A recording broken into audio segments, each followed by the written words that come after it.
চলন্ত গাড়িতে ধূমপান, সিগারেট ছুঁড়ে ফেললেন রাস্তায়। আইপিএলের মাঝে বিতর্কে চহল। একটি দামি গাড়িতে বসে ধূমপান করতে দেখা গিয়েছে যুজবেন্দ্র চহলকে। আইপিএলের মাঝে ক্রিকেটারের এই কাণ্ডে শুরু হয়েছে বিতর্ক। আইপিএলে পঞ্জাব কিংসের হয়ে ভালো ফর্মে রয়েছেন যুজবেন্দ্র চহল, উইকেট নিচ্ছেন, ভালো বল করছেন, কিন্তু তার মাঝেই অন্য একটি ঘটনায় বিতর্কে তিনি।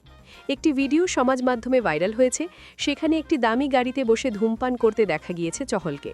সিগারেট রাস্তায় ছুঁড়ে ফেলতেও দেখা গিয়েছে তাকে। যদিও এই ভিডিওর সত্যতা যাচাই করেনি আনন্দবাজার.com। সমাজ মাধ্যমে যে ভিডিও ছড়িয়ে পড়েছে সেখানে দেখা যাচ্ছে একটি দামি গাড়িতে চহলের মতো দেখতে একজন রয়েছেন। তার হাতে রয়েছে একটি সিগারেট। গাড়িতে বসেই ধূমপান করছেন তিনি।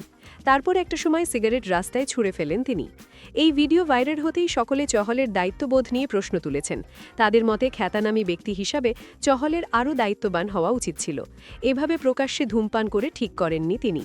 এবারের আইপিএলের আগে এবি ডিভিলিয়ার্সের ইউটিউব চ্যানেলে এক সাক্ষাৎকারে চহল জানিয়েছিলেন তিনি মদ্যপান ও ধূমপান ছেড়ে দিয়েছেন।